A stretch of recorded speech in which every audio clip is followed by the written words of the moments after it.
ऐसे कई सारे कपल्स होते हैं, शादी को 7 साल 8 साल हो चुके हैं, डॉक्टर्स को कभी एक आध बार दिखाया है उन्होंने, और उनके इन्वेस्टिगेशन में उनको ये कहा गया है कि सब नॉर्मल है तो आप ट्राई कर लो।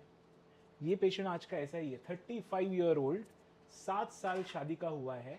एक बार उन्होंने डॉक्टर के पास जाके जांच करवाया था, जिसमें उनको बताया गया था कि एचएसजी में ट्यूब नॉर्मल है, स्पर्म काउंट नॉर्मल है, एएमएच अच्छा है, तो आप ट्राई करो। ट्राई करते करते पेशेंट के 7 साल लाइफ के खत्म हो गए। आज जब हम हिस्ट्रोस्कोपिकली क्या देख रहे हैं, आप देख लीजिए स्क्रीन पे। Now we are inside the uterus. Now you will clearly see on one side, that is on left side, इस पेशेंट का ट्यूब ऑलमोस्ट बंद के बराबर है। दिस इज पिन होल, बहुत ही छोटा होल इस ट्यूब का बाकी है।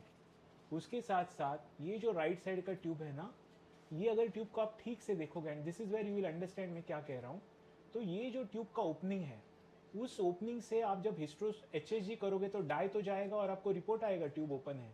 लेकिन सच्चाई ये है कि इस पेशेंट में इस ओपनिंग के अराउंड आप ये जो पूरा व्हाइट जोन देख रहे हो ना, ये पूरा फाइब्रोसिस है। और यहाँ पे ये जो देख रहे हो, ये पूरा फाइब्रोसिस की वजह से ट्यूब ब्लॉक है।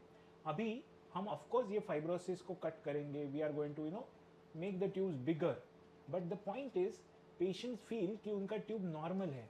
जी नहीं, नॉर्मल नहीं है, ये साइंस ऑफ इन्फेक्शन होते हैं। अभी देखिए, ये फैलोपियन ट्यूब का ओपनिंग आप देख लीजिए, लाइफ कितना बड़ा हो गया। वैसे ही इस तरफ आप देखेंगे तो ये जो pin hole fallopian tube corneal opening है, इसको जब हम बड़ा बनाएंगे ना, तब वाकई में ट्यूब का ओपनिंग आप देख लीजिए नॉर्मल कैसे दिखता है।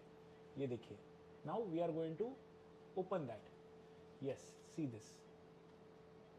ये देखिए, नाउ स्लोली वहां का फाइब्रोसिस पूरा निकल जाएगा। ये देख लीजिए, ये देखिए, देख लिया आपने। अभी ट्यूब के इस अंदर के वॉल्स भी बढ़िया है।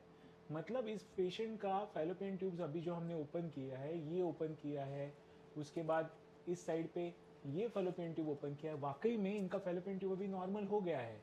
इसके बाद अब पेशेंट को हम इन्फेक्शन के लिए, ये जो आप वर्टिकल स्ट्राई देख रहे हो, दरअसल ये एक इन्फेक्शन का साइन होता है, ये वाला। ये जो है, इस पेशेंट को एक बार हमने एंटीबायोटिक्स दे दिए, तो इसके बाद ये यूट्रस अभी नेचुरली प्रेग्नेंट रहने के काबिल है।